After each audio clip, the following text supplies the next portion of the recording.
Pemain baru dalam permainan lama. Nafsunya mengenakan mantel yang bagus.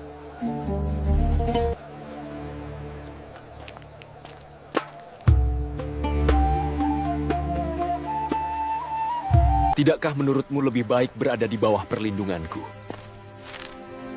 Perlindunganmu hanyalah bayangan. Abu Nawas, a great honor. I bring a remarkable opportunity. Opportunity often finds me. What is its name today? Sebuah usaha. Untuk Khalifah sendiri, risiko besar. Hadiah yang lebih besar. Nama Khalifah adalah perisainya. Tapi kata-katanya penuh lubang. Sebuah hadiah, katamu? Mari kita temukan investor Anda.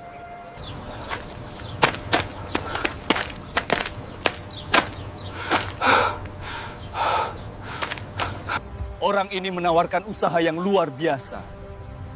Demi nama Khalifah. Ceritakan kepada mereka tentang pahala yang besar. Ceritakan tentang kekayaanmu. Ini masalah pribadi. Bukan untuk telinga umum. Kebenaran tidak takut pada cahaya. Hanya kebohongan yang mencari bayangan. Dia benar-benar berbohong kepada kita. Abu Nawas membuktikannya. Dia tidak punya rasa malu. Suara yang paling keras bukanlah kebenaran. Itu hanyalah yang paling takut. Buat seperti mengajak penonton YouTube. Eits, sebelum saya lanjutkan videonya, apakah kalian penasaran bagaimana kisah mereka berubah menjadi lebih lucu dan menarik? Jangan lupa tonton video ini sampai selesai. Tekan tombol lonceng, subscribe, dan like supaya kalian gak ketinggalan episode selanjutnya. Dan sebelum kita mulai, coba tulis di kolom komentar. Kalian sedang nonton dari daerah mana? Aku pengen tahu dari kota mana saja cerita ini didengar. Tujuannya adalah membangun citra kredibel, seorang pria terhormat yang tidak akan dicurigai membawa niat busuk. Dengan wajah tersenyum dan sikap ramah, hakim akan mendekati Abu Nawas, memintanya untuk menitipkan sebuah kotak terkunci. Kotak itu, yang diklaim hakim berisi permata tak ternilai harganya, adalah inti dari seluruh skema. Ia akan menekankan betapa pentingnya amanah ini, memohon Abu Nawas yang terkenal jujur dan bijaksana untuk menjaganya hingga ia kembali dari perjalanan singkat. Dengan demikian, hakim tidak hanya menempatkan Abu Nawas dalam posisi penjaga, tetapi juga secara halus mengikatnya dengan janji kesetiaan dan tanggung jawab moral. Konsep amanah, sebuah pilar penting dalam etika Islam yang menuntut kepercayaan dan integritas dalam menjaga titipan, justru akan diselewengkan oleh hakim sebagai senjata utama. Setelah beberapa waktu berlalu, hakim akan kembali, namun bukan untuk mengambil kembali kotaknya. Sebaliknya, ia akan tampil dengan wajah penuh amarah dan kesedihan yang dibuat-buat, menuduh Abu Nawas telah mencuri permata di dalam kotak tersebut. Dalihnya akan kuat, argumennya logis, dan penampilannya meyakinkan. Di hadapan masyarakat dan mungkin pengadilan, ia akan menuntut ganti rugi yang besar, melipat gandakan nilai permata yang konon hilang itu, demi mempermalukan dan pada akhirnya merampas kekayaan Abu Nawas. Ini bukan sekadar pencurian biasa, melainkan sebuah pertunjukan kebohongan yang dirancang untuk menghancurkan reputasi, moral, dan finansial targetnya. Hakim ingin menunjukkan bahwa bahkan akal paling cerdik pun bisa dikalahkan oleh muslihat paling licik. Ia tidak hanya mengincar harta Abu Nawas, melainkan juga kehormatannya, nama baiknya yang telah dibangun bertahun-tahun melalui integritas dan kebijaksanaan. Di benak hakim yang angkuh, keberhasilan rencana ini akan menjadi monumen abadi bagi kecerdasannya yang tak terbatas. Sebuah bukti bahwa di hadapan kejahatan yang terencana dengan sempurna, bahkan kebenaran pun bisa dibengkokkan dan keadilan dapat dibeli dengan tipu daya. Baghdad, kota yang menjadi saksi bisu ribuan kisah dan intrik, kini bersiap menjadi arena pertarungan antara kebohongan yang jenius dan kebijaksanaan yang murni. Namun, seberapa kokoh pun fondasi tipu daya dibangun, sejarah telah mengajarkan bahwa kebohongan, seberapapun piawainya ia dirangkai, pada akhirnya akan runtuh di hadapan cahaya kebenaran. Pertanyaan yang menggantung adalah, bagaimana seorang hakim yang begitu percaya diri dengan kelicikannya akan menghadapi kearifan yang mungkin jauh melampaui perhitungan logisnya.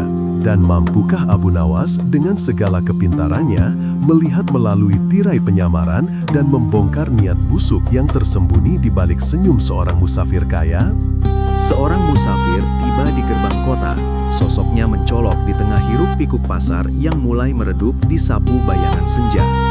Bukan musafir biasa, melainkan Hakim, si pencuri ulung, yang kini menyarungkan dirinya dalam jubah sutra berwarna nilam, dihiasi sulaman benang emas yang berkelap-kelip menangkap cahaya sore. Jemarinya, yang terbiasa cekatan membongkar kunci, kini berhias cincin-cincin bertahtakan permata imitasi yang memantulkan kilauan memukau. Aroma wewangian mahal mengepul dari tubuhnya, sebuah topeng kemewahan yang dirancang untuk membius indera dan meninabobokan kewaspadaan. Langkahnya mantap, namun ada sedikit ketegangan yang tersembunyi di balik sorot matanya yang tajam. Ia adalah gambaran sempurna dari seorang pedagang kaya yang baru saja menyelesaikan perjalanan panjang, kelelahan, namun tetap menjaga martabat. Tujuan Hakim jelas, kediaman Abu Nawas, sang cerdik pandai yang reputasinya melampaui batas-batas kota Baghdad. Dengan senyum yang dipaksakan dan anggukan hormat, Hakim mengutarakan maksudnya. "Salam sejahtera Tuan Abu Nawas yang mulia," sapanya. Suaranya diatur agar terdengar lelah namun berwibawa, sebuah komposisi nada yang telah ia latih berkali-kali. Hamba adalah seorang musafir dari negeri jauh, membawa serta barang dagangan yang sangat berharga. Malam ini, hamba membutuhkan tempat yang paling aman di seluruh Baghdad untuk menitipkan harta ini. Ia lantas menyerahkan sebuah kotak kayu berukir, tampak kokoh dan terkunci rapat kepada Abu Nawas. Kotak itu dalam genggaman Hakim seolah memancarkan aura misteri dan nilai yang tak terhingga. Di dalam kotak ini, lanjut Hakim, menurunkan nada bicaranya seolah membisikkan rahasia besar, tersimpan permata-permata tak ternilai, warisan leluhur yang harus hamba jaga melebihi nyawa sendiri. Hamba memohon kebijaksanaan Tuan untuk menjaga titipan ini dengan saksama, hanya semalam saja, hingga esok pagi hamba dapat melanjutkan perjalanan. Wajahnya menampilkan ekspresi khawatir yang meyakinkan, sorot mata penuh permohonan yang direkayasa sedemikian rupa. Ia bahkan menghela nafas panjang, seolah beratnya tanggung jawab itu tak hanya membebani dirinya, tetapi juga kini akan ia limpahkan pada Abu Nawas. Abu Nawas yang telah lama duduk di serambi rumahnya menyambut kedatangan Hakim dengan tenang. Sorot matanya yang biasanya penuh jenaka kini memancarkan ketajaman yang tak biasa, bagaikan mata elang yang mengamati mangsanya. Sejak awal, ketika Hakim melangkah masuk ke halaman rumahnya, intuisi Abu Nawas yang diasah oleh ribuan interaksi dengan berbagai macam manusia dan intrik telah berbisik tentang sebuah kejanggalan. Dalam tradisi Islam, kemampuan firasat atau firasah adalah karunia yang diberikan kepada orang-orang beriman dengan hati yang bersih, memampukan mereka melihat melampaui tabir lahiriah, seperti yang pernah diisyaratkan oleh beberapa ulama bahwa takutlah terhadap firasat orang mukmin, karena sesungguhnya ia melihat dengan cahaya Allah. Firasat ini bukan sekedar dugaan, melainkan sebuah peneropongan batin yang menembus selubung kepura-puraan. Bagaimana mungkin seorang musafir yang begitu kaya dengan perhiasan mencolok dan jubah sutra yang akan menarik perhatian setiap mata pencuri memilih untuk menitipkan permata tak ternilainya pada seorang cendekiawan miskin seperti dirinya yang tidak memiliki pengamanan layaknya istana atau gudang pedagang kaya? Kejanggalan ini menjadi fondasi awal keraguan Abu Nawas. Pergerakan Hakim yang terlalu hati-hati, namun di saat yang sama terlalu sering melirik ke sekeliling, seperti seorang aktor yang terlalu sadar akan audiensnya, semakin menguatkan dugaan. Suara Hakim yang berusaha terdengar berwibawa justru memiliki getaran halus yang mengkhianati kegugupan. Abu Nawas menerima kotak kayu itu dengan senyum tenang, sebuah senyum yang tak mudah ditebak, seolah tak menaruh curiga sama sekali. Ia memegang kotak itu, merasakan beratnya yang sedikit lebih ringan dari perkiraannya jika memang berisi permata, dan mengamati ukirannya yang terkesan buru-buru. Tentu saja saja Tuan Musafir, jawab Abu Nawas dengan suara lembut yang kontras dengan gejolak analisis di benaknya. Saya akan menjaga titipan berharga ini. Semoga perjalanan Tuan esok hari lancar. Kata-katanya adalah respon standar seorang tuan rumah yang baik, namun ada makna tersembunyi dalam intonasinya yang hanya akan dimengerti oleh telinga yang terlatih. Hakim yang berharap melihat ekspresi kaget, takjub, atau bahkan sedikit tamak justru disambut dengan ketenangan yang luar biasa. Ia merasa sedikit terusik. Ketidakadaan reaksi berlebihan dari Abu Nawas justru menjadi alarm baginya. Ini adalah ketenangan seorang yang sudah memahami, bukan ketenangan seorang yang terpedaya. Namun dengan senyum ramah yang tetap terpancar di wajah Abu Nawas, Hakim merasa sedikit lega, yakin bahwa rencananya berjalan mulus. Ia mengangguk hormat sekali lagi, lantas pamit undur diri, menjanjikan akan kembali esok pagi. Begitu bayangan Hakim menghilang di balik gerbang, senyum di wajah Abu Nawas memudar perlahan. Ia membawa kotak kayu itu masuk ke dalam rumah, meletakkannya di atas meja kecil di samping tempatnya biasa membaca. Pikirannya mulai bekerja, menganalisis setiap detail dari pertemuan singkat barusan. Ini bukan hanya tentang sebuah kotak berisi permata palsu, melainkan sebuah permainan pikiran, sebuah duel kecerdasan yang baru saja dimulai. Dalam sejarah peradaban Islam, kisah-kisah tentang penipu dan orang-orang cerdik selalu menjadi bagian tak terpisahkan dari narasi sosial. Sejak era Abbasiyah, dengan kemajuan ilmu pengetahuan dan perdagangan, muncul pula berbagai modus penipuan yang menantang kebijaksanaan para hakim dan ulama. Kisah Abu Nawas sendiri, yang kerap digambarkan sebagai sosok jenaka namun cerdas, seringkali melibatkan penyelesaian masalah yang rumit dengan logika di luar dugaan. Sebuah cerminan dari hikmah yang menekankan pentingnya akal sehat dan kebijaksanaan dalam menghadapi tipu daya dunia. Abu Nawas memejamkan mata sejenak, mengumpulkan kepingan-kepingan informasi. Pakaian mewah yang terlalu mencolok, cerita harta karun yang terlalu fantastis, dan keputusan menitipkan barang berharga pada orang yang tidak memiliki penjagaan khusus, semua itu adalah inkonsistensi yang menjerit minta diperhatikan. Ia teringat akan sebuah pepatah kuno yang mungkin berasal dari ajaran sufi atau hikmah para filsuf. Orang yang paling jujur akan berbicara dengan kesederhanaan, sementara orang yang paling curang akan menutupi dirinya dengan kemegahan. Hakim telah memilih jalan kemegahan yang berlebihan, yang justru menjadi petunjuk bagi mata yang terlatih. Di balik senyum tenangnya, Abu Nawas telah mengambil keputusan. Ia tidak akan gegabah membongkar kebohongan Hakim saat ini. Ia akan memainkan peran yang diberikan kepadanya, mengikuti alur yang telah disiapkan oleh si pencuri. Namun, ia tidak akan menjadi korban, melainkan dalang di balik panggung yang tak terduga. Sebuah strategi baru mulai terbentuk di benaknya. Sebuah balasan yang tak hanya akan mengungkap niat jahat Hakim, tetapi juga memberikan pelajaran berharga tentang konsekuensi dari ketamakan dan ketamakan. Malam itu, di Baghdad yang diselimuti rembulan, kotak kayu yang kosong itu bukan lagi sekedar barang titipan, melainkan sebuah bidak dalam permainan catur intelektual yang siap ia mainkan dengan segala kebijaksanaannya. Pintu kayu berukir itu kembali tertutup dengan decitan lembut, meninggalkan Abu Nawas dalam keheningan yang sedikit berbeda dari sebelumnya. Suasana yang tadinya diisi oleh obrolan formal dengan Hakim, kini diselimuti oleh aura misteri yang kental. Di hadapannya, tergeletak sebuah kotak kayu sederhana, tidak terlalu besar, namun memancarkan sebuah bobot, bukan hanya dari isinya, melainkan dari intrik yang menyelimutinya. Namun, Abu Nawas tidak serta-merta menghampiri atau terburu-buru membuka kotak itu.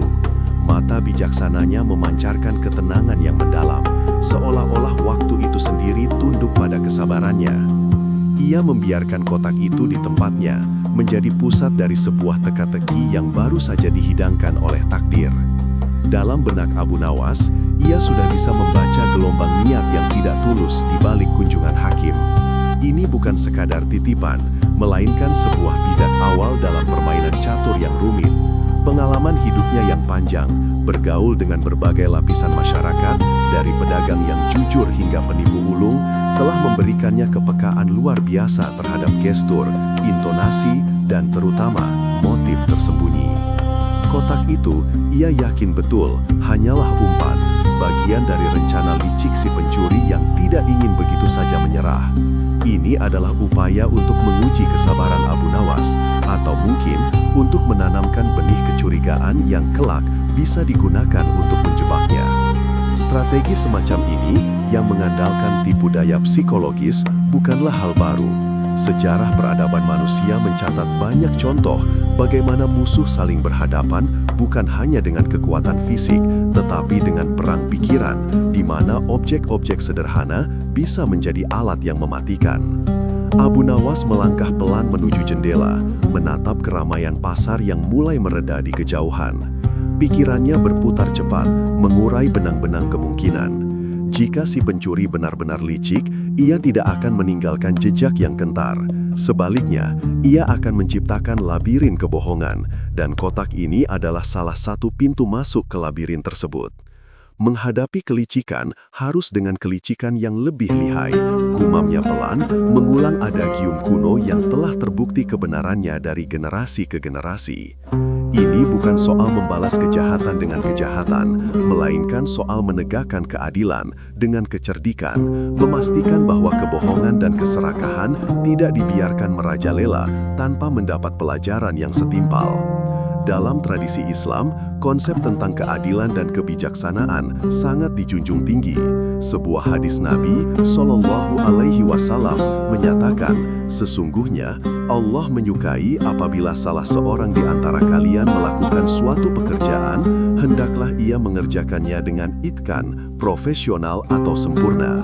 Kesempurnaan dalam menyusun strategi bagi Abu Nawas adalah bagian dari menjalankan amanah keadilan. Maka, tanpa menunda waktu lebih lama, Abu Nawas mulai menyusun strateginya. Ini bukan sekedar respons, melainkan sebuah kontra serangan yang didasari oleh pemahaman mendalam tentang sifat dasar manusia dan psikologi penipuan. Ia tahu si pencuri mungkin akan memantau, menunggu reaksi darinya. Ketergesaan akan menjadi blunder, menunjukkan kepanikan atau ketamakan yang bisa dimanfaatkan lawan. Sebaliknya, ia harus menampilkan ketenangan dan kendali penuh. Ide brilian pun melintas di benaknya, replikasi. Dengan cekatan, Abu Nawas mulai bekerja. Ia tidak sendirian dalam perjalanan intelektual ini. Ia didampingi oleh sepasang tangan dan mata yang telah terlatih oleh pengalaman. Di dalam gudang kecilnya yang menyimpan berbagai benda aneh dan bahan-bahan tak terduga, ia mencari kayu-kayu sejenis, perkakas, dan bahan pelapis yang serupa dengan kotak titipan hakim. Ia memilih beberapa lembaran kayu terbaik, mengukur dengan presisi, dan mulai memotong serta merakit. Setiap detail diperhatikan, ketebalan dinding, bentuk sudut, tekstur permukaan. Ia bahkan memastikan warna dan guratan kayu pada kotak-kotak replika itu semirip mungkin dengan kotak asli. Sebuah upaya yang membutuhkan ketelitian tingkat tinggi dan sentuhan artistik. Tidak hanya bentuk, ukuran, dan warna, Abu Nawas juga memperhatikan beratnya. Ini adalah aspek krusial dalam menipu indera dan memanipulasi persepsi. Dengan bijaksana, ia mengisi kotak-kotak kosong tersebut dengan pasir, batu kerikil kecil, atau campuran bahan lain yang dapat memberikan bobot persis sama dengan kotak titipan hakim. Ia menimbang setiap kotak di tangannya, merasakan kesamaannya, memastikan bahwa tidak ada perbedaan mencolok yang dapat menimbulkan kecurigaan jika seseorang mengangkatnya secara bergantian. Proses ini memakan waktu cukup lama, hingga malam menjelang. Namun Abu Nawas mengerjakannya dengan penuh konsentrasi dan dedikasi, seolah setiap kotak adalah bagian dari sebuah karya seni yang akan mengubah jalannya sejarah. Dalam prosesnya, Abu Nawas merenungkan kembali ajaran-ajaran lama tentang pentingnya kesabaran dan perencanaan yang matang dalam menghadapi segala bentuk tantangan. Kisah-kisah para nabi dan orang-orang bijak di masa lalu seringkali menyoroti bagaimana musuh yang kuat dapat dikalahkan bukan dengan kekuatan fisik semata, tetapi dengan strategi yang cerdik dan kesabaran yang tak tergoyahkan. Nabi Yusuf alaihi salam misalnya menggunakan kecerdasannya untuk mengatasi intrik saudara-saudaranya dan fitnah di Mesir. Akhirnya naik ke posisi yang terhormat dan membawa kebaikan bagi bangsanya. Demikian pula, taktik perang zaman dulu tidak selalu mengandalkan jumlah pasukan, tetapi seringkali pada tipuan, pengepungan psikologis, dan penyesatan informasi. Apa yang dilakukan Abu Nawas adalah manifestasi modern dari kebijaksanaan kuno tersebut, disesuaikan dengan konteks masalah pencurian dan intrik yang ia hadapi. Pada akhirnya, ia berhasil menciptakan 4 kotak tambahan yang identik secara fisik dengan kotak titipan hakim. Kini, di atas mejanya, berjejar 5 kotak yang tampak serupa, masing-masing menyimpan potensi intrik dan kebohongan, namun juga janji akan keadilan. Abu Nawas memandangi hasil karyanya dengan senyum tipis. Ini adalah lebih dari sekadar persiapan. Ini adalah deklarasi perang intelektual terhadap kebohongan. Ia telah membangun panggung untuk drama yang akan datang, di mana setiap kotak akan memainkan perannya dalam membongkar kedok si pencuri. Dengan ini, ia berharap dapat membalikkan keadaan, menjadikan kelicikan lawan sebagai bumerang yang akan menghantamnya sendiri. Malam itu, dalam kesunyian rumahnya, Abu Nawas tidak tidur dengan gelisah. Sebaliknya, ia tidur dengan keyakinan yang teguh bahwa strategi yang ia susun adalah jalan yang paling bijaksana untuk mengembalikan kebenaran pada tempatnya dan memberikan pelajaran berharga bagi mereka yang berniat jahat. Pertempuran sesungguhnya memang belum dimulai, namun Abu Nawas telah meletakkan fondasi yang kokoh untuk kemenangannya.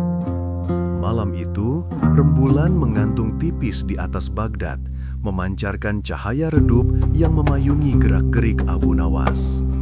Dengan ketelitian seorang ahli strategi, ia menyiapkan panggung untuk sandiwara keadilan yang akan segera digelar. Kotak-kotak kayu identik yang berjajar di depannya kini bukan lagi wadah kosong, melainkan telah diisi dengan kerikil-kerikil sungai dan benda-benda remeh lainnya. Setiap kotak, termasuk yang ia duga sebelumnya dipegang oleh si pencuri, diperlakukan sama. Tidak ada tanda, tidak ada ukiran, tidak ada perbedaan berat yang signifikan, semua adalah kembaran sempurna, sebuah cerminan visual dari ilusi yang hendak ia ciptakan. Ia menempatkan deretan kotak itu di sebuah sudut rumahnya yang strategis, sebuah titik temu antara cahaya temaram lampu minyak dan bayangan pekat. Penataannya dibuat agak membingungkan, seolah-olah diletakkan secara acak, namun dengan perhitungan yang matang. Tujuannya jelas, untuk mengaburkan ingatan visual si pencuri yang mungkin hanya mengandalkan letak atau sedikit perbedaan fisik untuk mengidentifikasi kotak aslinya. Abu Nawas mengerti bahwa penipu dalam keserakahannya seringkali terlalu percaya diri pada kecerdikan sendiri, lupa bahwa setiap tindakan curang menciptakan jejak yang bisa dibaca oleh mata yang lebih jeli. Keesokan harinya, kabar tentang pertemuan penting di rumah Abu Nawas menyebar samar-samar di kalangan tetangga dan warga kota. Bukan sebuah undangan resmi, melainkan bisikan-bisikan halus yang mengundang rasa ingin tahu. Abu Nawas dengan senyum ramah yang tak pernah luntur menyambut siapa saja yang datang, mempersilahkan mereka duduk di halaman rumahnya yang sederhana. Ia tidak menjelaskan duduk perkara, hanya meminta mereka untuk bersabar dan menyaksikan sesuatu yang menarik. Kerumunan kecil pun terbentuk. Di antara mereka ada pedagang, petani, dan beberapa sesepuh kampung, masing-masing membawa spekulasi dan rasa penasaran. Ketegangan yang halus namun nyata mulai terasa, sebuah atmosfer penantian akan sebuah peristiwa yang belum terungkap. Tak lama kemudian, sosok yang ditunggu pun tiba. Si pencuri dengan langkah mantap dan tatapan mata yang licik masuk ke halaman seolah-olah ia adalah tamu terhormat, bukan seseorang yang hendak dihakimi. Ada semacam arogansi terselubung dalam dirinya, keyakinan bahwa ia telah berhasil mengakali Abu Nawas. Ia melihat kerumunan orang dan deretan kotak di sudut, alisnya sedikit terangkat, namun ia cepat menyembunyikan ekspresinya.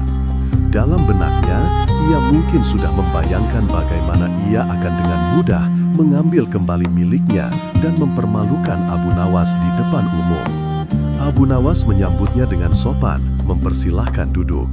"Selamat datang saudaraku," sapanya, suaranya tenang tanpa sedikit pun nada penghakiman. "Anda datang tepat waktu. Para tetangga dan sahabat kita ini juga hadir untuk menyaksikan sebuah pengungkapan kebenaran." Si pencuri menoleh ke arah kerumunan, mengangguk singkat dengan senyum yang dipaksakan. "Pengungkapan apa, Tuan Abu Nawas?" tanyanya, mencoba terdengar santai. Abu Nawas mengarahkan pandangannya ke deretan kotak. "Beberapa waktu lalu, ada sebuah barang yang saya miliki. Sebuah kotak berisi sesuatu yang berharga. Namun kotak itu hilang. Kemudian, saudaraku ini datang dan berkata bahwa ia telah menemukan kotak itu, namun lupa yang mana di antara kotak-kotak serupa ini." Ia menunjuk ke tumpukan kotak. "Tentu saja, saya mempercayainya.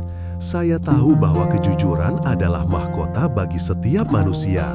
Dalam ajaran kita, berbohong dan menipu adalah perbuatan yang sangat tercela dan dilarang. Bahkan, Al-Quran dan hadis banyak mengingatkan umat Islam tentang bahaya dan konsekuensi dari tindakan tersebut. Orang-orang yang berdusta memiliki penyakit dalam hati mereka, dan kebohongan mereka akan membawa kepada siksaan yang pedih." Wajah si pencuri sedikit memucat mendengar kutipan itu, namun ia segera menguasai diri. "Benar sekali, Tuan Abu Nawas, saya hanya ingin membantu. Sayangnya saya benar-benar lupa yang mana kotak yang saya temukan." Ia memainkan peran dengan cukup meyakinkan. "Tidak masalah," kata Abu Nawas masih dengan senyumnya. "Karena Anda yang menemukannya, tentu Anda yang paling tahu yang mana kotak Anda.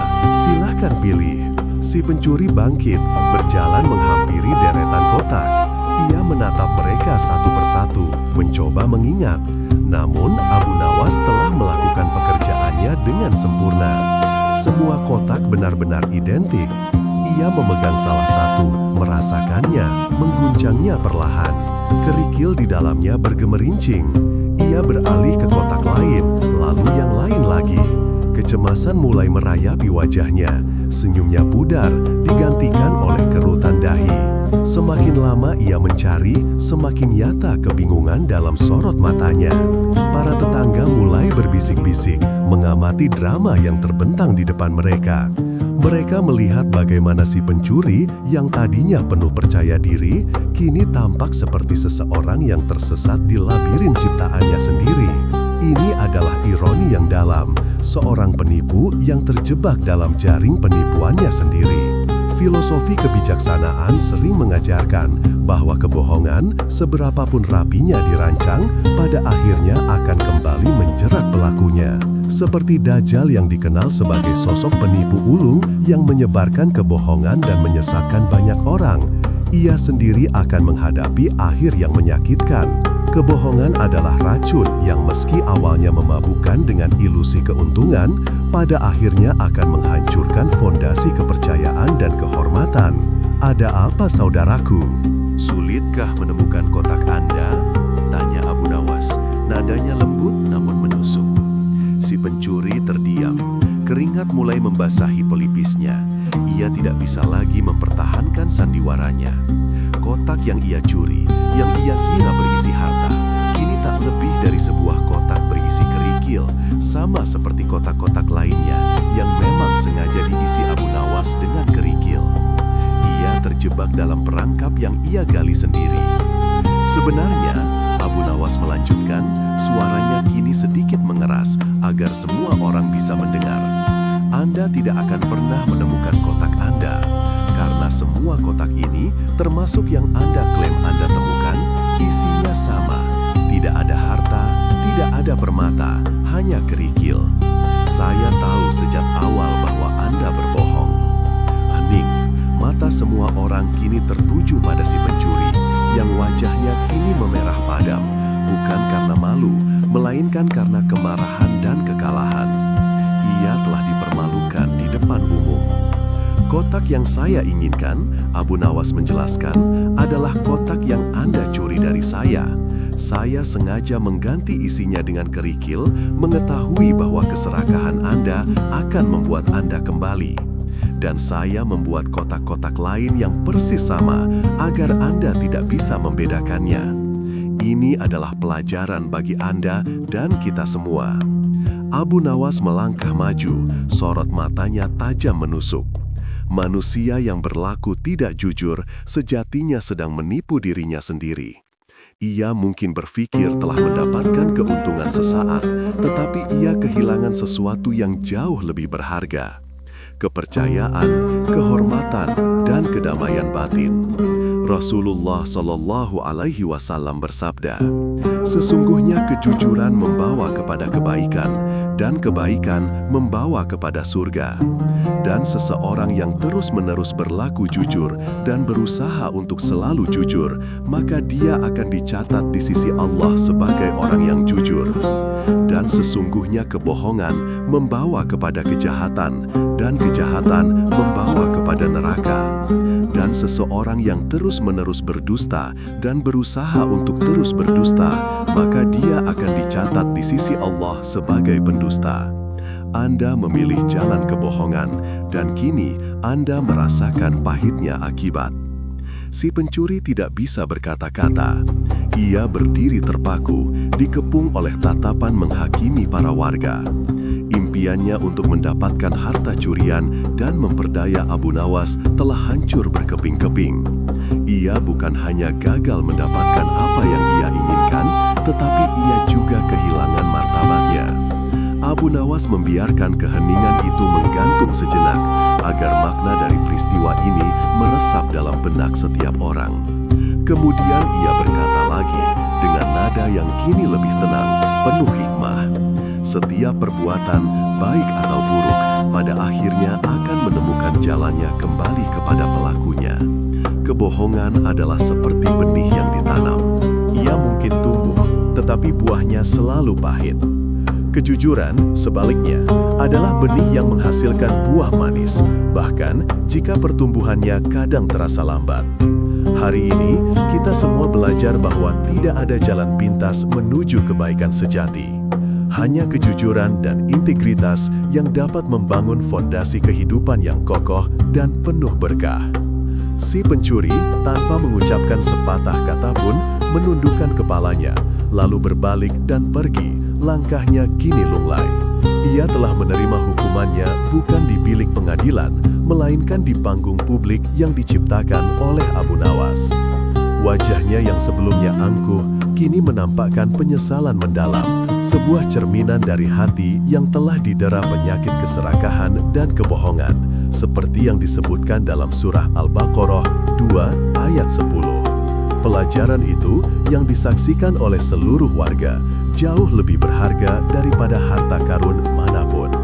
Abu Nawas dengan kecerdasannya yang tak terbatas tidak hanya memulihkan keadilan, tetapi juga menyemaikan benih hikmah di hati masyarakatnya, mengingatkan mereka bahwa penipu ulung sekalipun pada akhirnya akan terjebak oleh jeratannya sendiri.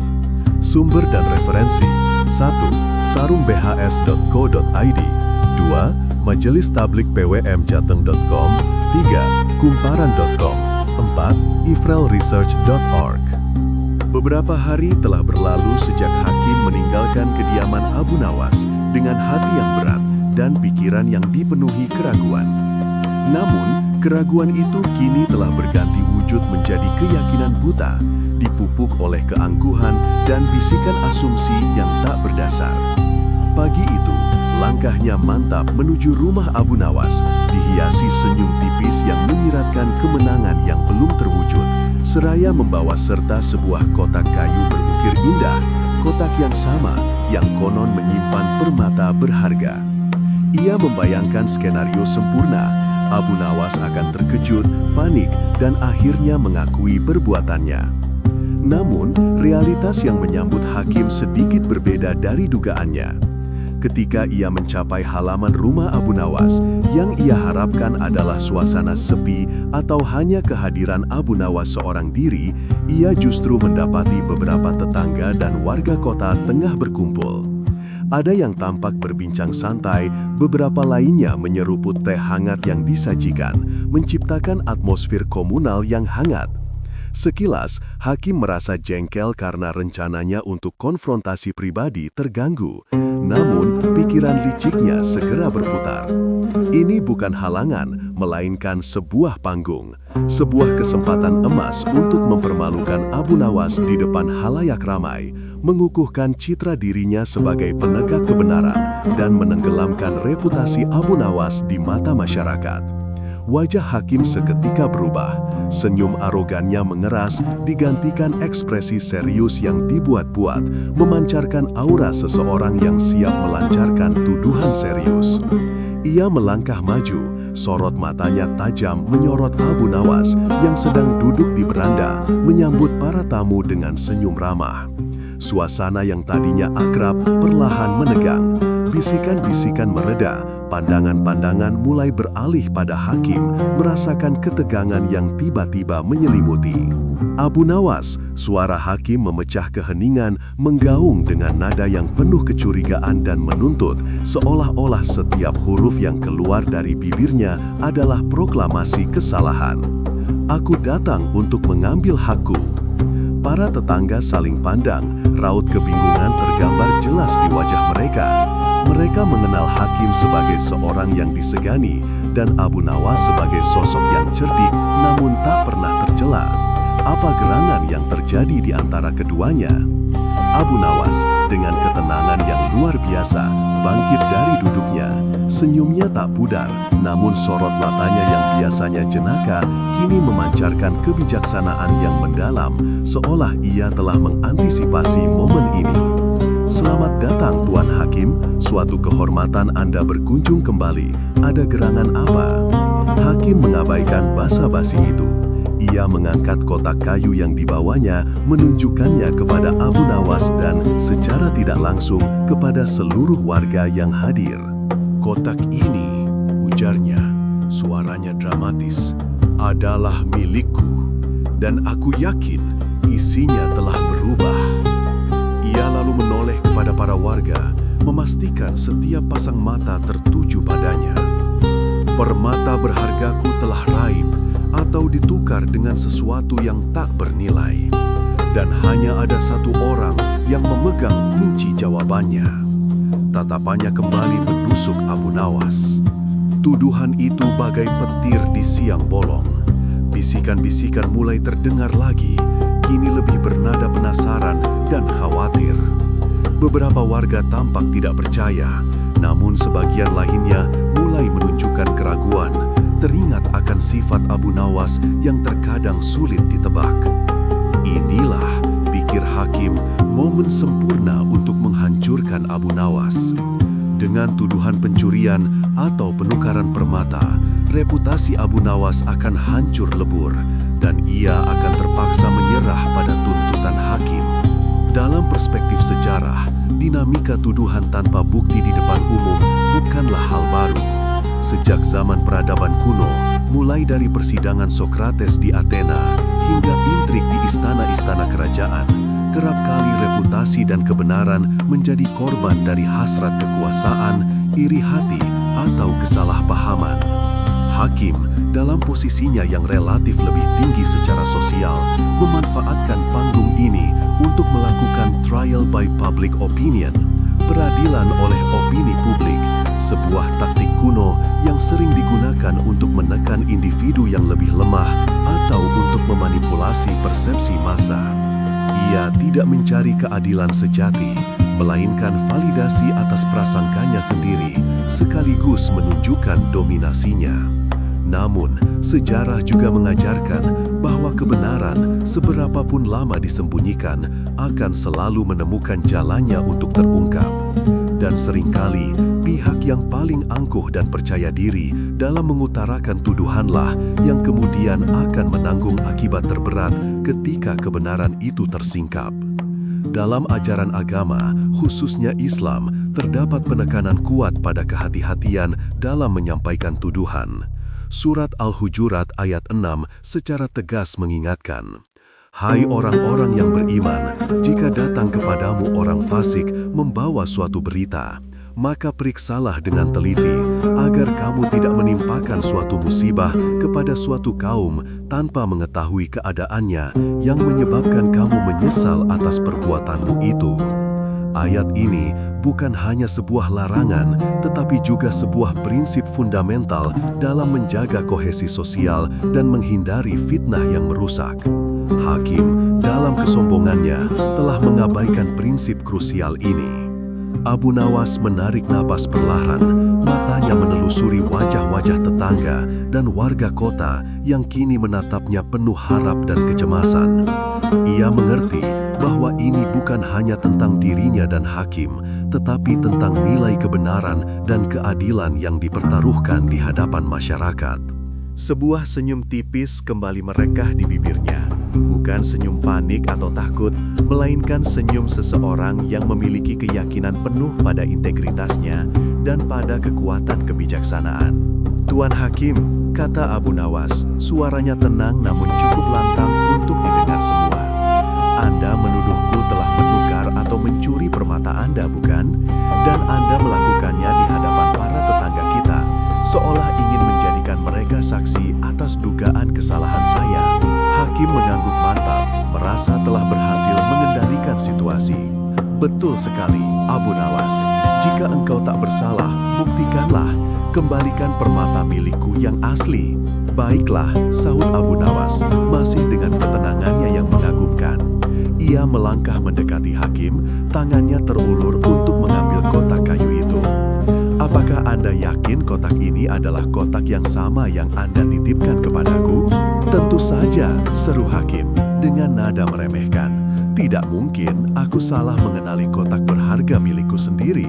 "Sangat baik," kata Abu Nawas, seraya memeriksa kotak itu dengan cermat, seolah sedang mencari sesuatu. "Namun, Tuan Hakim, ada satu hal yang mungkin Anda lupakan." Ia lalu berbalik menghadap kerumunan.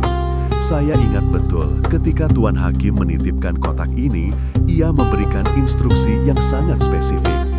Ia berpesan, 'Abu Nawas, tolong simpan kotak ini baik-baik, jangan pernah membukanya, dan jangan pernah menyerahkannya kepada siapapun kecuali kepada saya sendiri.'" Para warga mengangguk-angguk, teringat akan kehati-hatian yang biasa dilakukan oleh orang-orang kaya dalam menitipkan barang berharga. "Dan saya," lanjut Abu Nawas, sorot matanya kini menatap lurus ke arah Hakim, "selalu menepati janji. Saya tidak pernah membuka kotak ini, apalagi menyentuh isinya. Bahkan, demi menjaga amanah Tuan Hakim, saya menempatkan kotak ini di dalam sebuah kantung kain yang disegel dengan benang dan lilin." Ia kemudian merogoh saku jubahnya dan mengeluarkan sebuah kantung kain yang tampak usang. Ini dia, kantung yang sama dengan segel yang masih utuh. Hakim menatap kantung itu, wajahnya sedikit pucat. Ia ingat segel itu. Itu adalah tanda yang ia sendiri pasang untuk memastikan tidak ada yang bisa membuka kotak tanpa sepengetahuannya. Dengan segel itu, klaimnya tentang pencurian atau penukaran permata menjadi tidak masuk akal. Bagaimana mungkin Abu Nawas mengganti permata jika segelnya masih utuh? "Silahkan Tuan Hakim," kata Abu Nawas, menyodorkan kantung tersegel itu. "Buka segelnya sendiri dan pastikan isinya. Anda menuduh saya, maka Anda pula yang harus membuktikan kebenarannya." Kini seluruh pasang mata tertuju pada Hakim. Kebimbangan terlihat jelas di wajahnya. Ia tahu, jika segel itu utuh dan isinya masih sama, ia bukan hanya akan kehilangan muka, tetapi juga dituduh telah menyebarkan fitnah. Ini adalah momen kebenaran, di mana keangkuhan harus berhadapan dengan fakta yang tak terbantahkan. Dengan tangan bergetar, Hakim mengambil kantung itu, memeriksa segelnya dengan saksama. Segel itu memang masih utuh. Lilinnya belum pecah, benangnya tidak terputus. Ia membuka segel itu perlahan, lalu mengeluarkan kotak kayu dari dalam kantong. Ia membuka kunci kotak itu, dan di hadapan semua orang, ia membuka penutupnya. Di dalamnya, tergeletak indah adalah permata-permata berharga yang sama persis seperti saat ia menitipkannya kepada Abu Nawas. Tidak ada yang hilang, tidak ada yang ditukar. Wajah Hakim memerah padam, lebih karena malu daripada marah. Ia berdiri terpaku, lidahnya keluh. Para warga saling berbisik, kini dengan nada lega dan kekaguman terhadap Abu Nawas, dan sedikit rasa jijik terhadap Hakim. Mereka telah menyaksikan sendiri bagaimana sebuah tuduhan palsu yang lahir dari prasangka dan keserakahan buyar di hadapan bukti yang tak terbantahkan.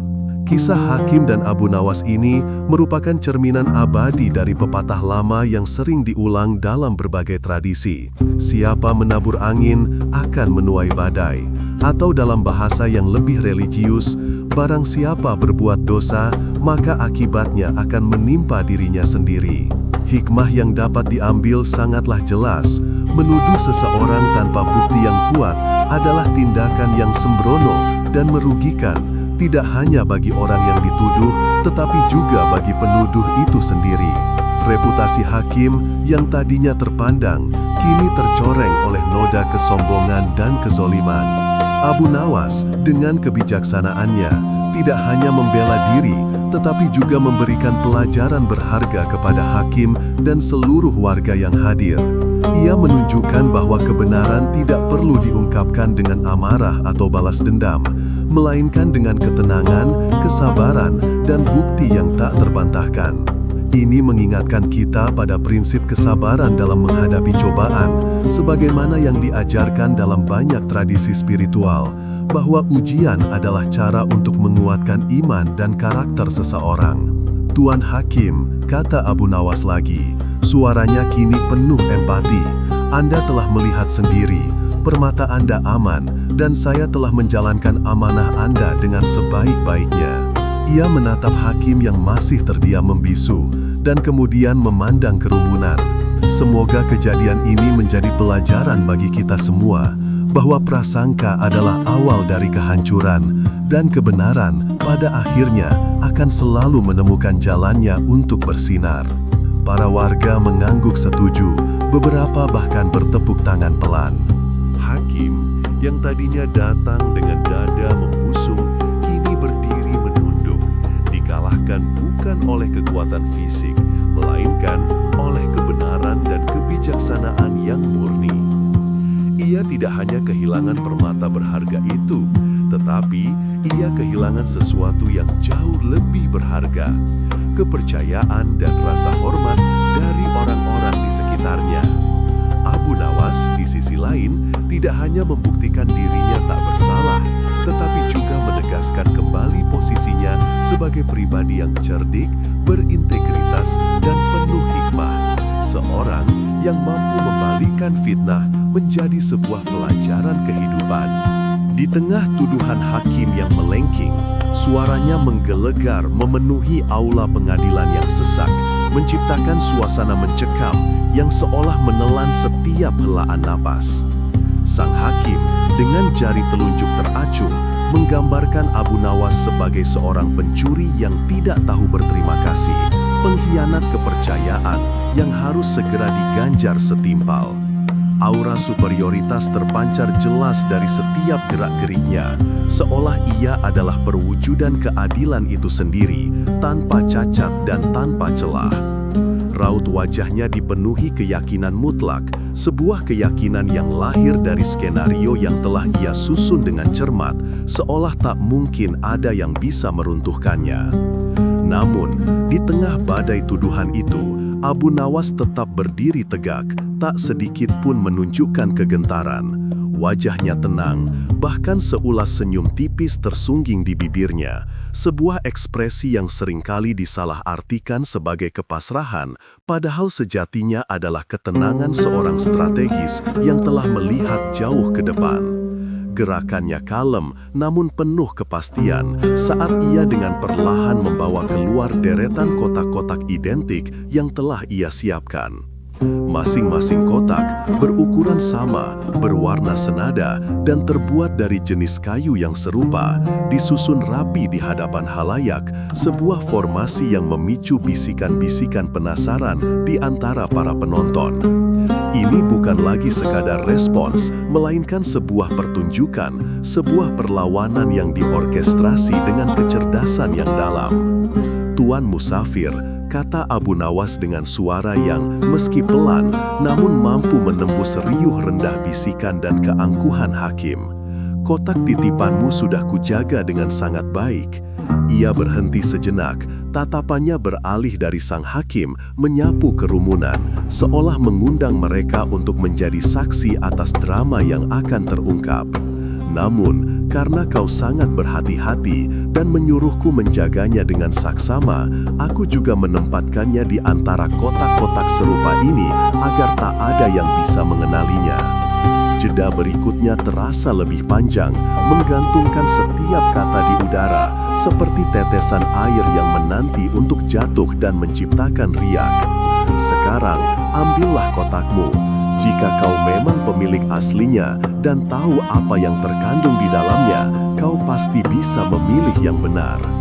Kata-kata Abu Nawas bagaikan pukulan palu godam yang tak terlihat, menghantam inti skenario sang hakim hingga berantakan. Senyum sinis di wajah hakim seketika memudar, digantikan oleh kerutan kening yang dalam, menandakan sebuah perhitungan ulang yang panik di benaknya. Ini adalah titik balik yang dramatis ketika sang penyerang tiba-tiba mendapati dirinya menjadi pihak yang terdesak.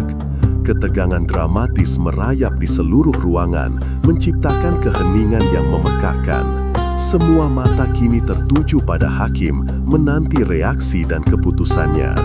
Mereka merasakan gelombang kejut yang sama, menyadari bahwa jebakan yang dirancang oleh hakim dengan begitu cerdik, kini telah berbalik arah dan justru menjebaknya sendiri. Momen tersebut dalam narasi keadilan seringkali digambarkan sebagai roda nasib yang berputar, sebuah metafora kuno yang menyingkap ironi dari kesombongan dan keserakahan. Sejarah mencatat banyak peristiwa di mana rencana busuk yang lahir dari niat untuk menipu atau mengakali justru menjadi bumerang bagi pelakunya. Dalam konteks budaya Timur Tengah, kisah-kisah seperti ini tak jarang dijadikan dasar bagi ajaran moral tentang karma atau qisas, balasan setimpal, di mana setiap perbuatan, baik atau buruk, akan kembali kepada pelakunya. Kisah Hakim dan Abu Nawas ini, pada intinya, adalah representasi dari konflik abadi antara kecerdikan yang berlandaskan integritas melawan tipu muslihat yang diselimuti keserakahan. Pandangan mata hakim mulai menunjukkan kecemasan yang samar, kemudian berangsur-angsur berubah menjadi kepanikan yang kentara. Ia menyadari sepenuhnya implikasi dari tantangan Abu Nawas. Ide untuk menuntut kembali kotaknya yang hilang, yang sebenarnya tidak pernah hilang, kini menjadi jebakan yang mematikannya baginya.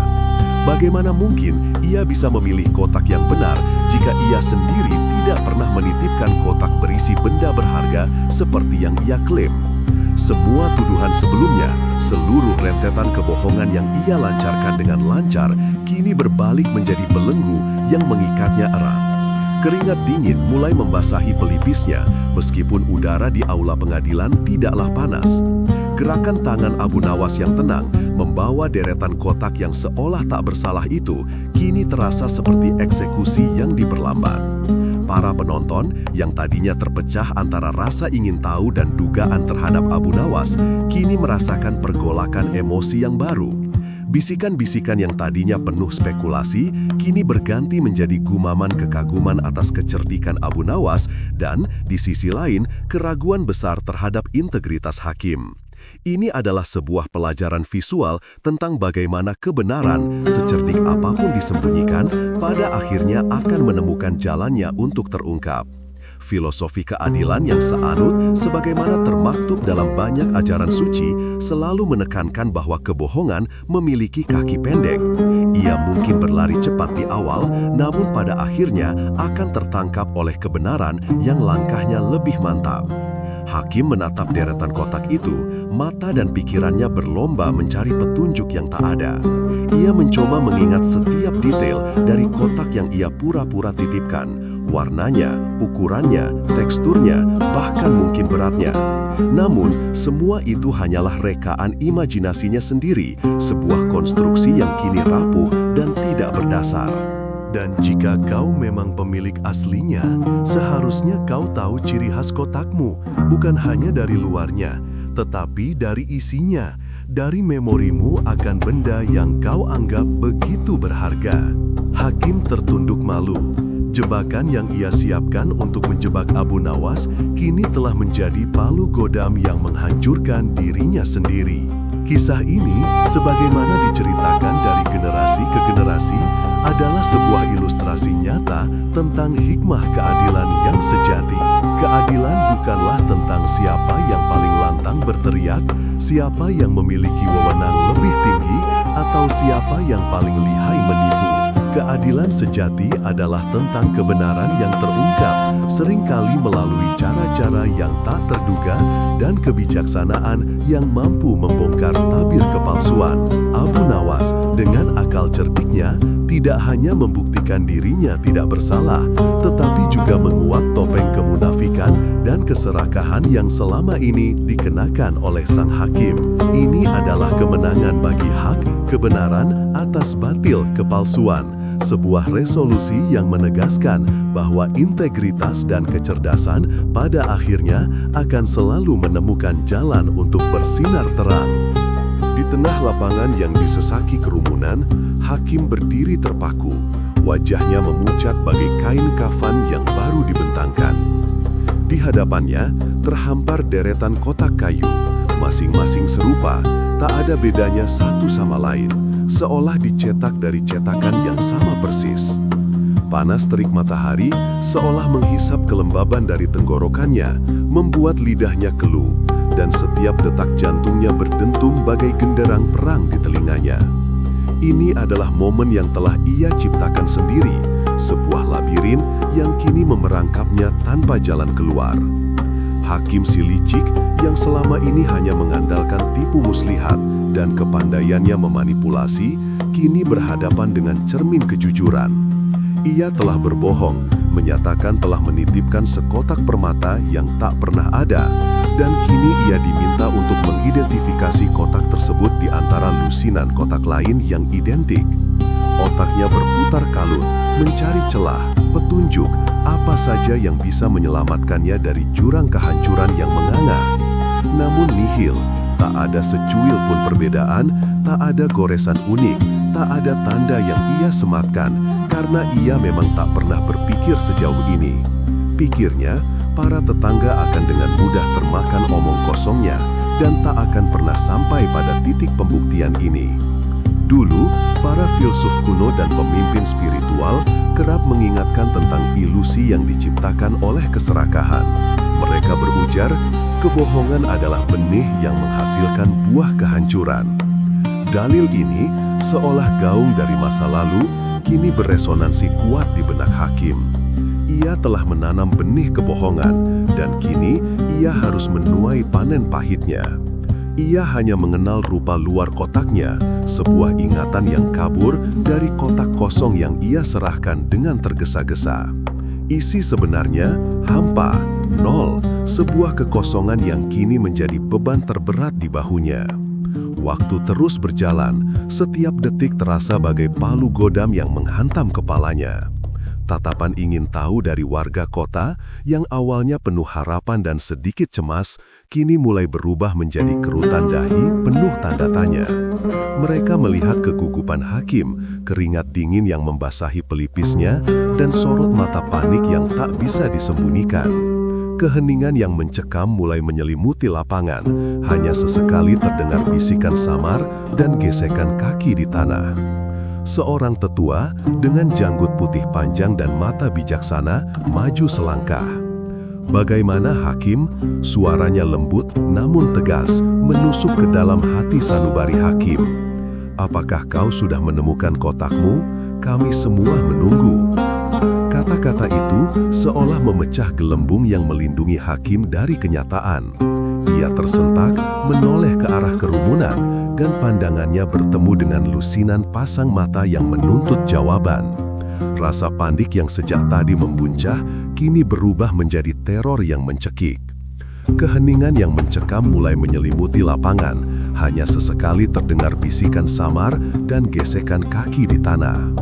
Seorang tetua dengan janggut putih panjang dan mata bijaksana maju selangkah. Bagaimana Hakim? Suaranya lembut namun tegas menusuk ke dalam hati sanubari Hakim. Apakah kau sudah menemukan kotakmu? Kami semua menunggu. Kata-kata itu seolah memecah gelembung yang melindungi Hakim dari kenyataan. Ia tersentak, menoleh ke arah kerumunan, dan pandangannya bertemu dengan lusinan pasang mata yang menuntut jawaban. Rasa panik yang sejak tadi membuncah, kini berubah menjadi teror yang mencekik. Ia terjebak. Jebakannya sendiri telah menjadi penjara tanpa jeruji yang tak terhindarkan.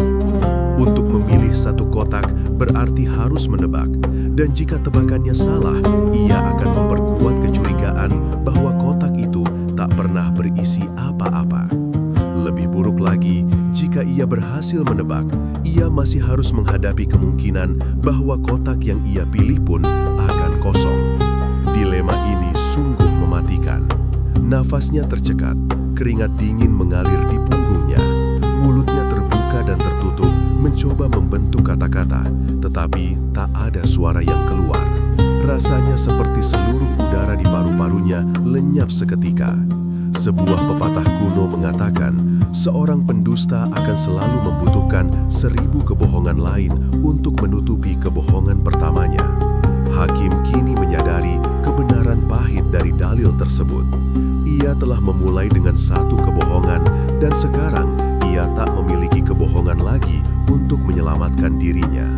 Akhirnya, dengan tubuh bergetar dan kepala tertunduk, Hakim mengangkat tangannya perlahan. Sebuah gerakan pasrah, pengakuan kekalahan yang tak terucap. Aku tidak bisa, suaranya serak, nyaris tak terdengar. Aku tidak bisa mengidentifikasi kotaku. Kalimat itu, meskipun singkat, menggema di seluruh lapangan dengan kekuatan yang luar biasa. Seperti bendungan yang jebol, keheningan yang tegang itu pecah menjadi riak-riak bisikan, kemudian gelombang tawa mengejek. Tawa itu dimulai dari 1-2 orang, menyebar cepat seperti api di padang rumput kering, hingga seluruh kerumunan meledak dalam gelak tawa yang menusuk hati. Mereka yang awalnya bingung, kini mengerti duduk perkaranya. Hakim tidak bisa mengidentifikasi kotaknya, karena memang tidak ada yang perlu diidentifikasi. Kotak itu kosong, seperti hatinya yang dipenuhi keserakahan. Beberapa warga menunjuk ke arahnya, yang lain tertawa sambil menggelengkan kepala. Ejekan dan cibiran mulai terdengar dari berbagai penjuru. Hakim si licik ternyata hanya berani berbohong. Permata kosong, hah? Dasar penipu.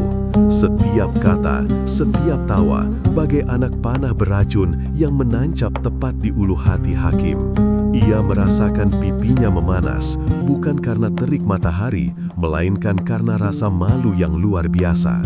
Rasa malu ini bukan hanya sekedar perasaan sesaat, melainkan sebuah beban spiritual yang menindihnya.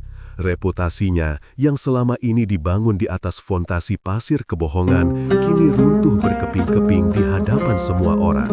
Selama ini, Hakim selalu merasa di atas angin, yakin bahwa kecerdikannya tak tertandingi.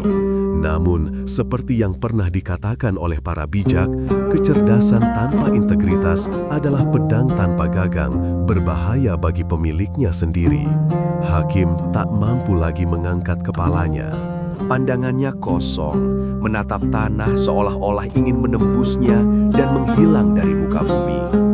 Ia telah mengkhianati kepercayaan, memupuk keserakahan, dan kini menuai konsekuensi spiritual yang setimpal. Bukan hanya harta yang hilang, melainkan juga harga diri, kehormatan, dan nama baiknya. Semua lenyap dalam sekejap, dihempas badai kebohongan yang ia ciptakan sendiri. Dengan langkah gontai, seolah setiap ototnya telah kehilangan kekuatan, Hakim membalikkan badannya. Ia berjalan menjauh dari kerumunan, dari tawa mengejek yang masih menggema di telinganya, dari tatapan menghakimi yang menusuk ke tulang sumsumnya. Jalan pulang terasa lebih panjang, lebih berat, dan lebih sunyi dari sebelumnya. Setiap langkahnya diiringi oleh bisikan-bisikan, ejekan-ejekan, dan tawa-tawa yang tak kunjung padam dalam benaknya. Inilah kekalahan terbesarnya, bukan dalam perebutan harta, melainkan dalam peperangan melawan dirinya sendiri. Ia kalah oleh keserakahannya, oleh kebohongannya, dan oleh kehampaannya. Rasa malu itu kini menjadi cambuk yang tak terlihat, memecut jiwanya, meninggalkan luka yang mungkin tak akan pernah sembuh. Reputasinya hancur lebur di hadapan banyak orang, menjadi peringatan nyata bahwa kebenaran, seberapapun pahitnya, pada akhirnya akan selalu menemukan jalannya untuk terungkap, dan keserakahan pada akhirnya hanya akan meninggalkan kehancuran dan penyesalan. Kisah Hakim menjadi pelajaran bagi seluruh warga kota, sebuah epilog nyata tentang keadilan ilahi yang tidak hanya menimbang amal perbuatan, tetapi juga menimbang niat di baliknya. Setelah kepergian Hakim yang dipermalukan, meninggalkan jejak kekalahan dan kebisuan yang kental di alun-alun kota, kerumunan warga masih terpaku memproses rentetan peristiwa yang baru saja mereka saksikan.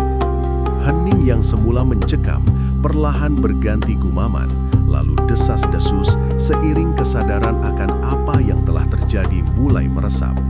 Seorang hakim yang seharusnya menjadi pilar keadilan justru terjebak dalam jaring penipuannya sendiri, terungkap oleh kecerdikan Abu Nawas.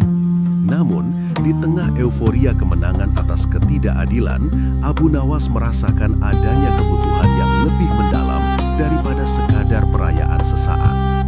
Ia melangkah maju, menenangkan kegaduhan, dan tatapan matanya menyiratkan keseriusan yang jarang terlihat di balik canda tawanya. Wahai para tetangga dan warga kota yang saya cintai, Abu Nawas memulai, suaranya mengalun tenang namun penuh wibawa. Kita baru saja menyaksikan sebuah drama yang syarat akan pelajaran. Seringkali kita menyamakan kecerdikan dengan kepintaran dalam memperdaya, kemampuan untuk memutarbalikkan fakta demi keuntungan pribadi, atau menyusun tipu muslihat yang rumit. Ia berhenti sejenak, membiarkan kalimatnya meresap. Namun, saya ingin kalian merenungkan kembali makna sejati dari kecerdikan. Kecerdikan sejati bukanlah untuk menipu, bukan untuk memanipulasi kebenaran, apalagi untuk menindas yang lemah. Kecerdikan sejati, sejatinya adalah kemampuan akal budi kita untuk menegakkan keadilan dan kebenaran. Pandangannya menyapu wajah-wajah yang menatapnya penuh perhatian. Lihatlah apa yang baru saja terjadi. Hakim dengan jabatannya yang mulia seharusnya menjadi penjaga kebenaran.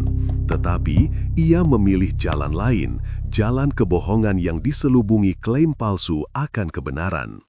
Ia tergoda oleh kilau palsu dari permata buatan yang mencerminkan godaan duniawi akan kekayaan dan kekuasaan yang diperoleh dengan cara tidak jujur. Abu Nawas mengangkat tangannya seolah memegang sesuatu yang tak kasat mata. Ketahuilah bahwa kejujuran adalah permata yang jauh lebih berharga daripada permata palsu manapun. Ia adalah mahkota yang tak akan pudar, kekayaan yang tak akan habis dicuri, dan cahaya yang tak akan padam. Nilainya tak terhingga karena ia adalah fondasi dari setiap kepercayaan, setiap hubungan yang tulus, dan setiap masyarakat yang kokoh. Pernyataan Abu Nawas bukan sekadar retorika. Ia menggemakan prinsip-prinsip etika universal yang juga termaktub dalam ajaran agama. Dalam Islam, misalnya, kejujuran sidqun dianggap sebagai salah satu sifat terpuji yang mendasar bagi seorang Muslim, berulang kali ditekankan dalam Al-Quran dan hadis. Sebaliknya, Kebohongan dan penipuan dikecam keras, bahkan diibaratkan sebagai bibit kehancuran, sebagaimana firman Allah dalam surah Al-Baqarah ayat 205 yang menyatakan bahwa Allah tidak menyukai orang-orang yang berbuat kerusakan di muka bumi. Abu Nawas, dengan kebijaksanaannya, merangkum esensi dalil tersebut dalam bahasa yang mudah dicerna oleh rakyat jelata. Allah Subhanahu wa Ta'ala, lanjut Abu Nawas dengan nada yang lebih serius, tidak menyukai orang-orang yang berbuat kerusakan atau menggunakan akal dan karunia-Nya untuk tujuan jahat.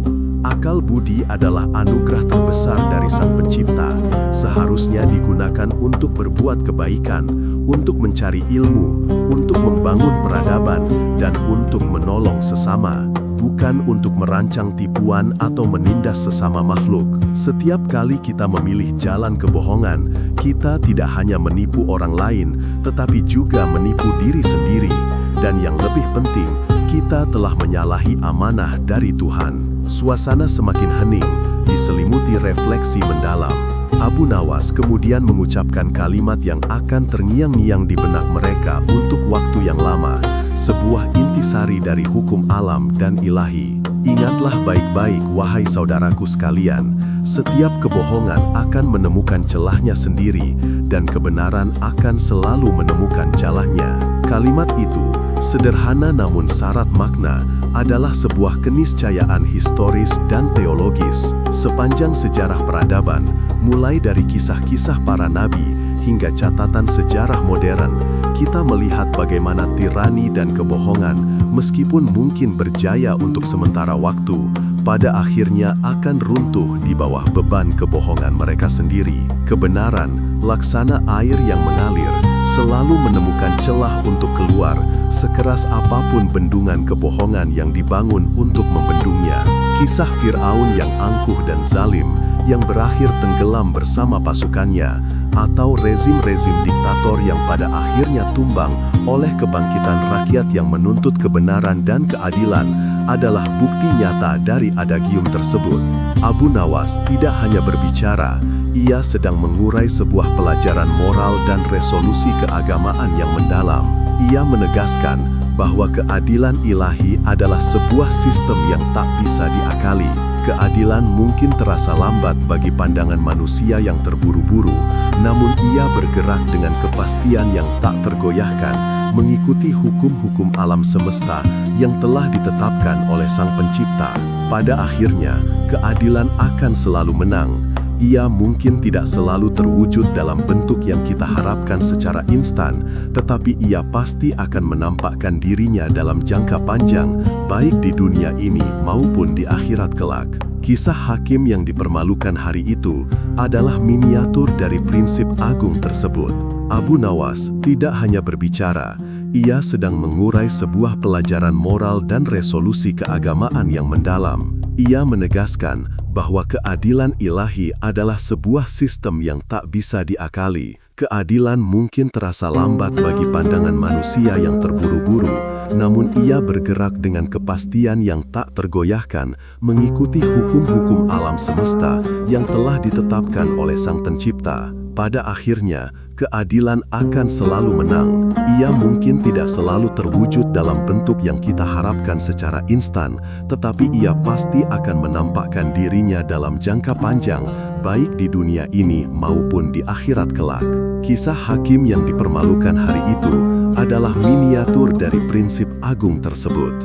Kebohongannya yang ia kira sempurna, terkoyak oleh benang kebenaran yang dipintal dengan kecerdikan yang berlandaskan niat baik.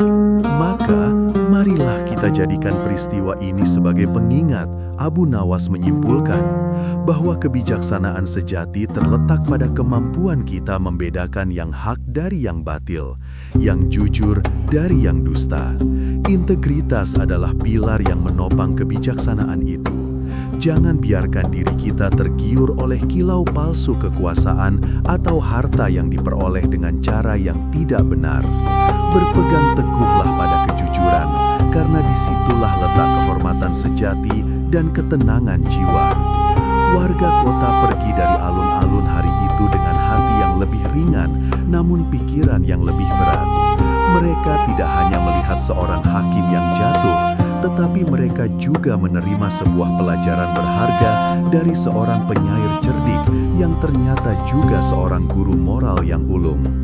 Pesan Abu Nawas tentang kebijaksanaan dan integritas akan abadi, terukir dalam ingatan mereka, menjadi kompas moral yang akan membimbing langkah-langkah mereka di masa depan.